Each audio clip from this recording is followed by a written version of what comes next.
지난주 여러분 중에 한 분이 카톡방에 느헤미야 말씀을 묵상하고 이렇게 나눠주셨습니다. 제가 읽어드리겠습니다. 말씀은 이랬습니다. 도비야가 나를 두렵게 하고자 하였느니라. 해가 높이 뜨기 전에는 성문을 열지 말고. 나눔은 이렇게 하셨습니다. 믿음으로 나아가야 하는 일과 조심하고 방비해야 하는 일을 잘 구별해야 하는데 혹시 반대로 하며 살고 있지는 않는지 잘 분별하게 하시옵소서. 이 말씀이 올라오는 순간에 제가 읽고 온 마음으로 아멘 했습니다. 정말 그런 것 같습니다. 우리의 몸도 보시면요, 자가 면역 시스템이 있습니다. 좋지 않은 세균이, 병균이 우리 몸에 들어오면요, 그 시스템이 작동합니다. 그래서 몸에 열이 나는 것이죠. 정상 작동하고 있는 것입니다. 그런데도 불구하고 우리 안에 있는 그 좋지 않은 세포를 공격하지 않고 어떨 때는 어떤 사람은 우리 몸을 공격합니다. 우리 몸의 건강한 세포를 공격하게 되는 경우가 생깁니다. 자가 면역 시스템이 고장이 난 거죠. 그러면 질환을 앓게 됩니다. 대표적인 병이 루푸스, 크론병 같은 그런 질환을 앓으면서 굉장히 고통스러워합니다. 누가 우리 몸의 아군인지, 누가 우리 몸의 적군인지를 식별을 못하는 거예요. 얼마나 고통스러운지 모릅니다. 몸뿐이겠습니까? 우리의 마음은 또 어떻습니까?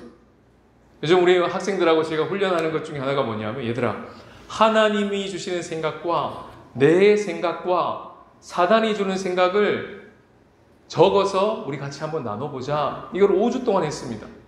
얼마나 성실하게 준비해 오는지요. 하나님이 주신 생각은 마음을 활짝 엮고 받고, 내 생각은 잘 분별하고, 사단이 주는 생각은 마음을 닫아야지 마땅할 텐데, 말은 쉬운데 왜 실전에서 그게 잘 안 될까요?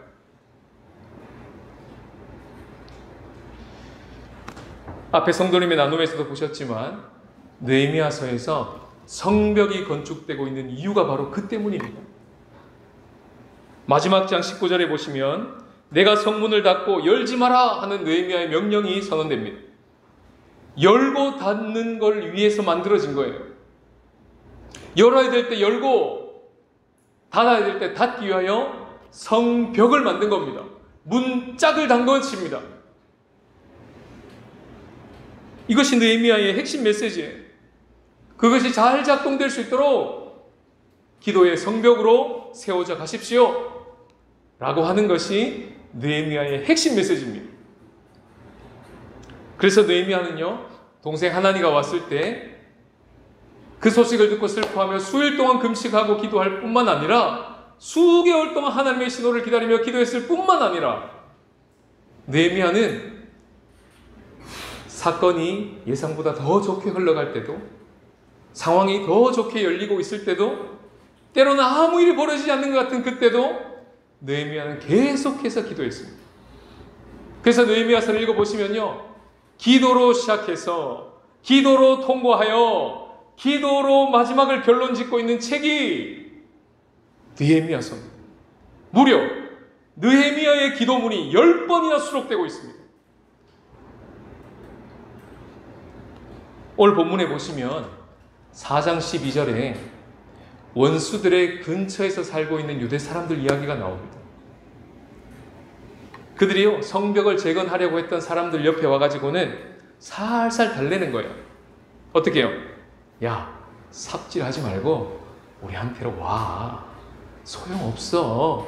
그냥 우리한테로 와. 이렇게 해요. 타협을 하는 것이죠. 그걸 몇 번이나 말했다고 되어 있습니까? 10번. 이게 무슨 말일까요? 히브리 용법이에요. 성경에서 10번을 했다. 이 말은 충분히 했다 이 말입니다. 진짜 10번을 했다는 말이 아니라 할 만큼 했다는 거예요.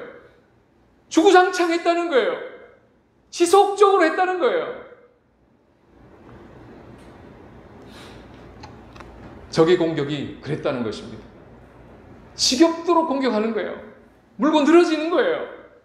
그러나 그것만이 실제가 아니라 10번을 기도했다는 말은 그때마다 충분히 방비했다, 충분히 파수했다, 이런 뜻이 되는 것입니다. 그래서 느헤미야서에 느헤미야의 기도문이 10번이나 나오는 거예요. 사건이 터질 때도 우린 기도합니다. 이것이 선사건 후 기도, 지난주 설교 제목이었죠. 그러나 우리는 사건이 없을 때도 기도합니다. 이것은 선기도 후 사건이 되는 거예요. 이 시스템이 작동하기 시작하면, 이 말씀이 진짜 우리의 삶의 실제가 된다면 우리 삶에 어떤 유익이 벌어질까요? 그걸 알려주는 책이 느헤미야입니다. 우리 첫 번째 메시지 다 같이 한번 읽어보시겠습니다. 시작. 악한 자의 의도를 눈치채고 그들의 꾀에 말려들지 않게 됩니다. 느헤미야가요, 만약에 편안함만을 추구하는 자였고 안락함만을 추구하고 있던 자였다면 그는 결코 수산성에서 꼼짝도 하지 않았을 거예요. 어떻게 올라간 자리인데요? 어떻게 얻은 낙인데요?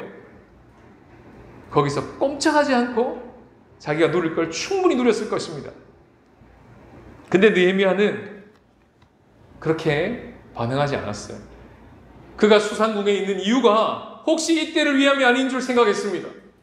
그리고 그렇게 믿었고 하나님의 신호를 기다리기 시작했고, 그래서 이제 내가 본인이 직접 하나님의 선한 일을 행해야 되겠다 하고 믿음의 순종의 한 걸음을 딱 내딛는 순간 기다렸다는 듯이 악의 얼굴이 짠 하고 나타납니다.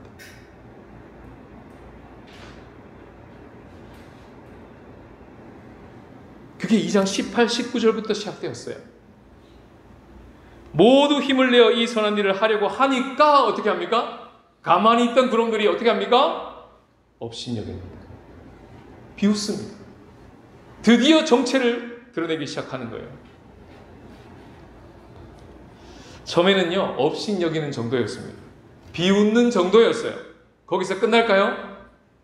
시간이 지날수록 방해 공작은 더 집요하고 거세졌습니다. 4장 1절에 보시면요, 그들은 이제 크게 분노하고 비웃기 시작합니다.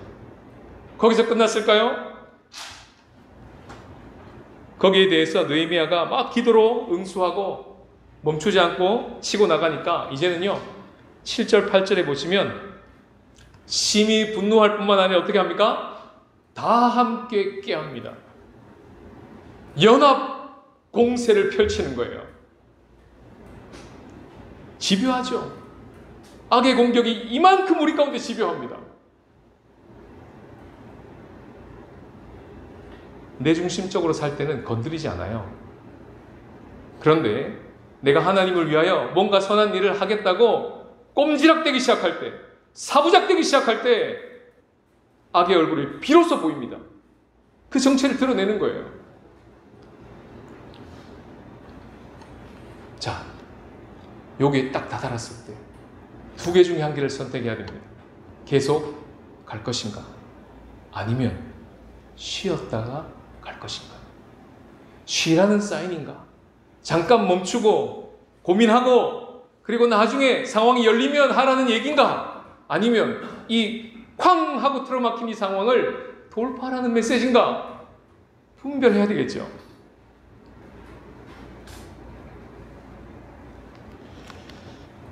어떤 이들은 그만두기로 선택했습니다. 10절에 나와 있어요. 10절에 그만두기로 결정한 자들의 멘트가 이렇게 나옵니다. 힘이 다 빠졌다. 말씀 그대로 하자면요, 흙무더기가 아직도 많은데 집 나르는 자의 힘이 다 빠졌다. 우리가 성을 건축하지 못할 것이다. 안 될 거라고 부정적인 언어를 내뱉었습니다. 불가능해! 이렇게 선언해버린 거죠. 11절 12절에 보시면요, 원수들의 말이 나옵니다. 읽어보시면 한마디로 말하면 겁주는 말입니다. 너네 그렇게 한다 이거지? 살육해버릴 거야. 너네들에게 피해가 가게 할 거야. 이렇게 겁을 확 주는 겁니다. 12절은 뭡니까? 그들에게 설득당한 그 주변에 살고 있는 그들에게 말을 듣고 영향을 받은 유다 사람들이 나와요. 그들의 말을 들어보면요, 한마디로 뭐예요? 아까 보셨죠? 달래는 말입니다. 우리한테로 와, 이 말이에요. 그러나 느헤미야는요, 그 순간 분별하고 계속 전진하기로 선택했습니다. 악한 자가 얼굴을 쳐들고 집요하게 공격해 올 때 느헤미야는 계속 가라는 사인이구나, 잘 가고 있구나 우리가, 이렇게 분별한 거예요. 그러면서 9절에 이렇게 반응합니다. 기도하라, 그리고 방비하라, 그리고 외쳐댑니다. 14절에 너희는 두려워하지 말고 지극히 크시고 두려우신 주를 기억하며 너희 형제와 너희 자녀와 너희 아내와 너희 집을 위하여 싸워.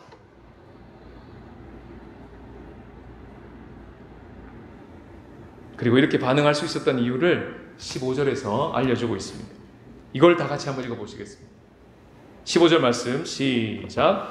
우리의 대적이 우리가 그들의 의도를 눈치챘다 함을 들으니라. 하나님이 그들의 꾀를 패하셨으므로 우리가 다 성에 돌아와서 각각 일하였는데, 어떤 은혜가 부어졌습니까? 대적의 의도가 눈치채는 은혜입니다. 대적의 의도를 눈치채는 은혜. 더 나아가서요, 하나님이 악한 자의 꾀를 패하셨다는 것이 믿어지는 은혜, 이게 그들에게 주어진 거예요. 그래서 계속할 수 있었다, 이렇게 성경은 이야기하고 있는 것입니다. 이것이 바로 선기도 후 사건이 실제가 된 자에게 주어지는 유익이에요. 이 은혜를 주시는 것입니다. 악한 자의 의도가 보이는 거예요. 비로소 하나님이 그 악한 자의 꾀를 패하셨다는 게 믿어지는 거예요. 제가 한 학생부 친구에게 물었습니다.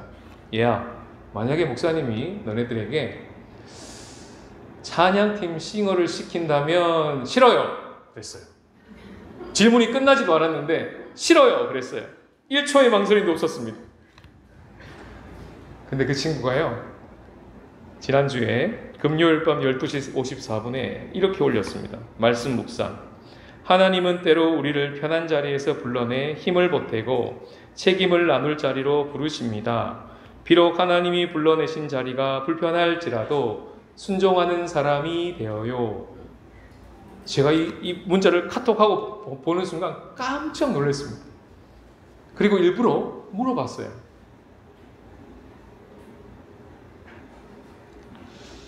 그 고백이 참 아름다웠습니다. 악한 자의 의도를 눈치챈 거예요. 힘들걸, 피곤할걸, 귀찮을걸, 엄마 아빠 다 보고 있는데 그렇게 한다고, 뭐 팔릴걸, 온갖 생각이 다 드는 거예요. 근데 그 의도를 간파한 겁니다. 그리고 그렇게 글을 올리고, 오늘 보셨죠? 뛰는 거? 찬양하는 거 보셨죠? 얼마나 아름답습니까? 오늘 우리 찬양팀을 위해서 우리 격려의 박수 한번 합니다.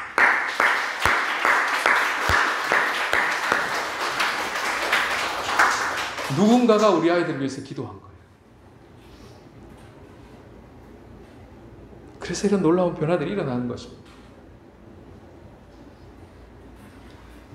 악한 자의 의도를 꿰뚫어 볼 수 있는 눈이 열리게 되고, 하나님께서 그 악한 자의 꾀를 패하셨다는 것이 믿어지는 은혜, 이게 바로 오늘 본문을 통하여 선기도하고 있는 자가 누리는 유익이에요. 두 번째 유익을 다 같이 읽어보시겠습니다. 시작. 우리 하나님께서 이 역사를 이루신 것을 알게 됩니다. 제가 처음 대만에 부임을 해서 첫 설교를 하는 이 강단에서 함께 말씀을 나누었던 본문은요, 베드로전서 1장 1절에서 2절 말씀입니다. 제목은요, 하늘 나그네들이 누리는 연대였습니다.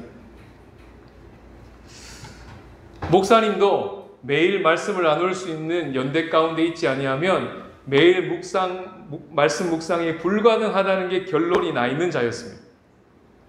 그랬기 때문에 저에게는 여기에 부임을 해서 무엇보다 생명줄과 같은 연대가 꼭 필요했습니다. 그런데 와보니 하나님께서 이미 와서 권사님들과 함께 연대해라, 피택자들과 함께 연대해라 하고 딱 준비를 해놓으신 거예요. 저는 테이블 준비된 위에 숟가락만 하나 딱 올렸습니다. 그리고는 엄청난 연대를 누리면서 피택자분들과 지금 권사님분들과 사랑의 나눔을 막 나누었습니다. 그리고 제가 살았어요. 그리고 해가 바뀌었습니다. 이제는 운영위원회들과 함께 연대할 수 있는 길이 확 열렸습니다. 저는 사실 기도하고 조마조마하게 말씀을 올린 거거든요. 같이 말씀 묵상하면 어떨까요? 네 하고 다들 동의하시는 거예요. 지금까지 빠짐없이 같이 나누고 있습니다. 거기서 더해서 하반기가 가니까 1대1로 일주일에 매주 만나서 삶을 나누고 마음을 나누고 말씀을 나누고 들은 복음에 대하여 강의에 대해서 느낀 점을 나누고 우리의 생각을 나누고 마음을 나누기 시작했습니다. 이런 걸 통해서 누가 살았다고요? 목사님이 살았어요. 저를 살리시는 하나님의 조치인 것입니다. 물론 우리 성도님들도 그 덕에 계속 살고 계신 것이죠. 말씀 앞에 서는 교회, 주님이 주신 여호수아 1장 8절 말씀, 9절 말씀을 표대로 딱 삼고 1년을 달려왔습니다. 이제 교회력이 다 지나갔습니다. 한 해를 돌아보는데 가슴이 자꾸 뭉클뭉클해요. 어떻게 이렇게 달려왔나? 기적 같은 거예요. 기적 같은 거예요. 하나님 우리와 연대되어 있고 그리스도로 말미암아 뿐만 아니라 우리 성도님들이 이렇게 삼겹줄로 함께 멋지게 연대되어 있기 때문에 우리가 여기까지 달려올 수 있었구나. 그게 믿어지는 거예요. 그리고 이제 새로운 교회력이 오늘 시작됩니다. 분위기가 확 바뀌었죠? 오늘이 바로 대림전 첫 주일이에요. 교회력의 시작입니다. 이 시작하는 첫 주에 느헤미야 말씀을 묵상하게 하시고 이제 내년도 어떻게 우리 온 공동체가 어떤 표대를 향해 달려나가야 될지를 말씀하게 하시는 바로 오늘입니다. 주보에 캘리그래피로 적혀 있어요. 다 같이 한번 읽어봅시다. 내년에 어떻게 달려갈 건지. 준비 시작. 기도로 사람을 품는 교회. 주님의 부르심은요 선명합니다. 이게 무슨 말인지 해가 갈수록 날이 갈수록 선명해지고 체감되고 실감되게 될 것입니다. 이런 것이구나 눈에 보이게 될 것입니다. 그런데 이것이 우리에게 실제가 될 수 있는 하나님의 전략은 똑같습니다. 동일합니다. 어떻게 해요? 연대함으로 가능합니다. 누가 혼자 잘해서 가능한 일이 아니라는 것이죠. 느헤미야 3장을 묵상해 보셨습니까? 보통 느헤미야 3장 같은 분위기가 딱 오면요 한마디로 지뢰밭입니다. 읽고 싶지 않은 장이에요. 왜요? 계속 사람이 반복되고요. 계속 지역이 반복되고요. 똑같은 활동인데 계속 반복하고 있어요. 얼마나 지루한지요. 족보 같잖아요. 근데 이번에 그 3장을 읽고 묵상하는데 감격이 이렇게 밀려오는 거예요. 바로 이 단어 때문이었습니다. 그 다음은 이 단어 때문이었어요. 이 단어가요 무려 3장 1절부터 32절까지 32장 중에 2절 중에 31번이나 나와요. 그 다음은 얼마나 가슴이 뭉클한지요. 무슨 말입니까? 느헤미야가 혼자 하지 않았다는 거예요. 혼자 할 수도 없다는 겁니다. 그 바통을 이어받아 그 다음 주자가 나섰던 것입니다. 또 그 다음 주자가 바통을 이어받아 또 일어난 거예요. 그래서 4장 6절에 가면요 이 모든 것을 정리하면서 이렇게 기록합니다. 전부가 연결되었다. 그리고 연결된 그분들이 대충 하지 않고 마음을 들여 했다.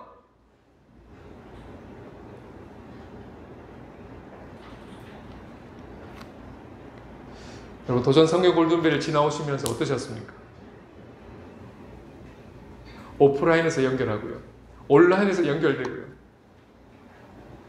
부모 세대가 연결되고 자녀 세대가 연결되고요. 대만에 있든지 한국에 있든지 상관없이 연결되고요. 얼마나 가슴이 뭉클했는지 모릅니다. 문제만 좀 쉽게 냈다면 골든벨을 올릴 수 있었는데 또 이야기하네요. 너무 아쉬운가 봐요. 여러분들의 연대는요, 너무 아름다웠습니다. 오늘 우리가 보시다시피 자녀들과 함께 연대해서 계획에도 없던 학생부 헌신 예배를 드리면서 여러분 마음 가운데 어떤 마음이 드셨습니까? 뭉클뭉클하지 않습니까? 내년에는 더 긴밀하게 연대될 것입니다.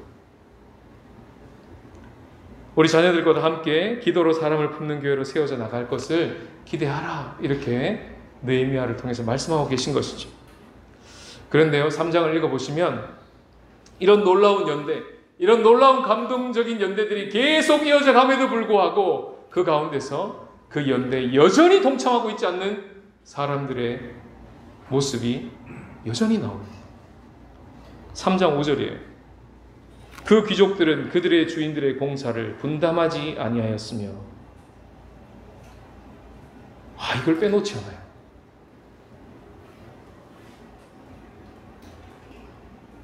그런데요, 또 어떤 분들은요, 열심히 참여하기를 어느 정도로 참여하냐면 두 몫을 감당하고 계세요. 4절과 21절에 보시면 무레못이라는 사람입니다. 두 번이나 나와요. 4절과 30절에 보시면 무술람이라는 분이 나와요. 두 번이나 나와요. 무슨 말입니까? 두 몫을 감당한 거예요. 두 몫을. 20절에 보시면 바룩이라는 사람을 특별하게 소개합니다. 그는요, 무너진 성벽을 재건하고 보수하기를 그냥 보수했더라, 중수했더라, 똑같은 말인데요, 그냥 중수했더라가 아니라 어떻게 중수했다고요? 힘써 중수. 12절에 보시면요, 살룸이라는 자가 나오는데요, 그냥 살룸이 중수했더라 하지 않고 어떻게 한다고요? 살룸과 그의 딸들이 중수했더라. 자녀도 동참한 거예요. 어린데도 동참한 거예요. 그걸 정확하게 기록하고 있습니다, 성경은. 그렇구나. 아까 보셨죠? 악한 자들이 얼굴을 들기 시작하고 집요하게 물고 늘어질 때 다 함께 깨하기를 여기까지 간 거예요. 총출동해버리는 겁니다. 다 모여! 그런데 악의 전선만 연합전선이 아니고요, 하나님 나라 백성의 전선도 연합전선이었던 것입니다.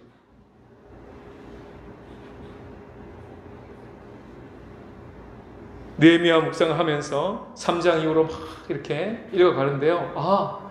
이 그림들이 마치 2026년에 우리 신중 한국교회가 걸어갈 청사진처럼 보이는 거예요. 기도로 사람을 품는 교회가 어떻게 드러날 것인지를 이제 볼 것이다. 이 느헤미야와 같이 내가 이룰 것이다.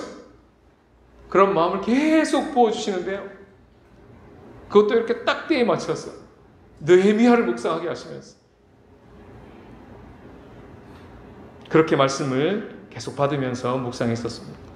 운영위원회 리더들로부터 시작하여 그 다음은 누가, 그 다음은 누가, 그 다음은 누가, 그래서 서로 연결되고 누군가는 마음을 다하고 마음을 드리고 누군가는 힘써 중수하고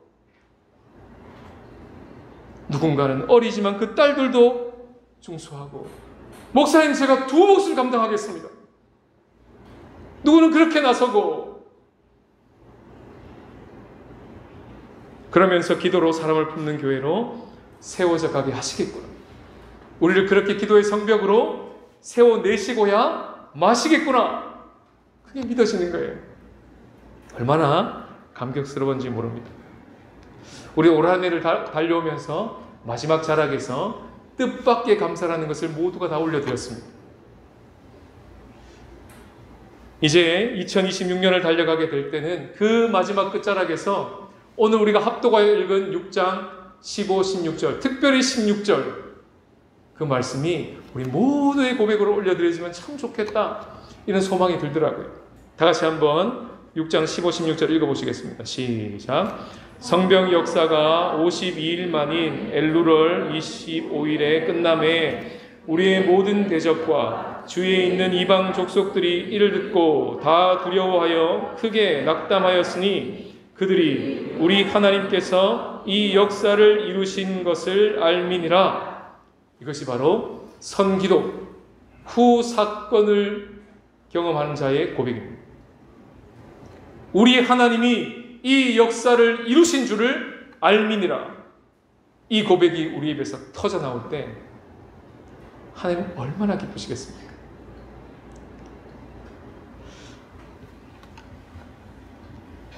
오늘 대리인절이 이제 시작됩니다. 작년과 동일하게 여러분들에게 설레임이라고 하는 특별한 시간들이 우리 모두에게 주어질 것입니다.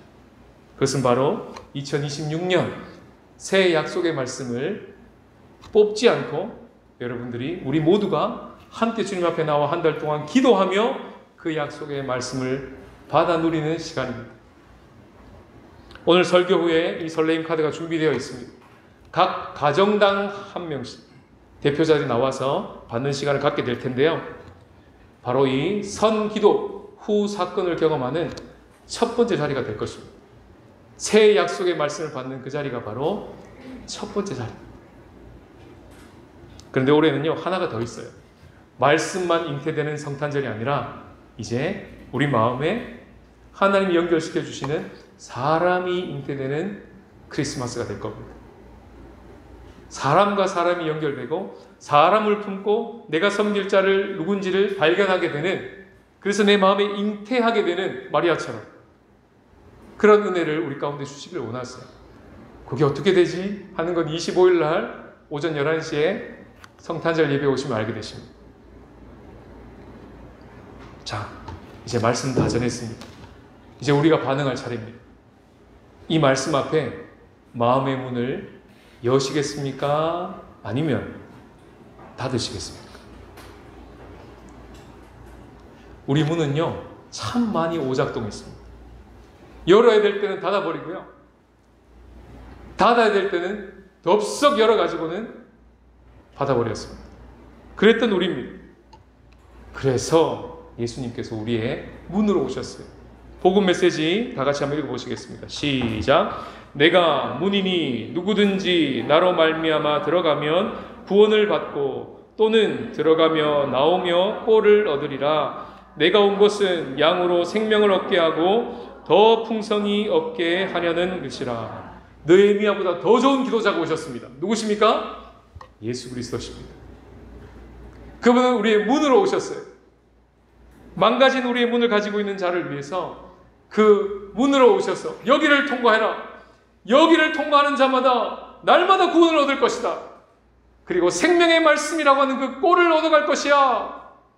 그리고 한 번 생명을 얻고 끝나는 것이 아니라 더 풍성히 계속하여 얻게 되는 생명을 경험하게 될 것이다. 이렇게 예수님께서 우리에게 말씀하셨습니다. 결국 그 기도의 자리는 바로 하나님을 얻는 자리, 하나님을 생명으로 얻는 자리가 된다는 것을 주님이 아시고 거기로 초대하시는 것이죠.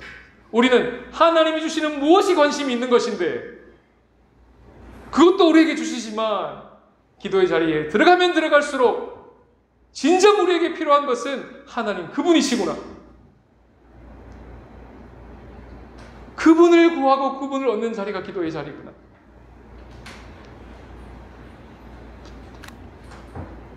그래서 동시대 선지자였던 스가랴는요, 이런 메시지를 백성들에게 선포했습니다. 다 같이 읽겠습니다. 시작. 여호와의 말씀에 내가 불로 둘러싼 성곽이 되며, 누가요? 하나님이요. 우리가 성벽되기 이전에 하나님이 우리의 성벽 되시겠답니다. 하나님이 우리의 성곽이 되시겠답니다. 그것을 어떻게 이루셨습니까? 예수 그리스도로 이루셨습니다. 불같은 성령을 보내심으로 이루셨습니다. 그분이 우리 가운데 오셔서 불같은 성령이 임하여 우리 뒤에 성벽으로, 성곽으로 딱 하고 연합되신 거예요. 그리고는 우리 보고 성벽이 되라고 하시는 것입니다. 느헤미야보다 훨씬 더 좋은 상황이죠. 훨씬 더 놀라운 조치 가운데 우리 안에 있는 것입니다. 그래서 우리는 선기도 후 사건으로 나갈 수 있습니다. 우리의 마음이 오작동했던, 그래서 마음의 문을 열고 닫기가 잘 안 되었던 우리들한테 예수 그리스도가 오셔서 문이 되어주시고 성곽이 되어주시고 벽이 되어주셔서 이제는 우리 마음의 문을 향하여 믿음으로 이렇게 선포할 수 있게 되었습니다. 우리 가정에 열고 닫는 문을 향하여 이렇게 선포할 수 있게 되었습니다. 우리 교회의 문을 향하여 믿음으로 이렇게 선포할 수 있게 되었고, 이 열방의 문을 향하여 믿음으로 이렇게 선포할 수 있게 되었습니다.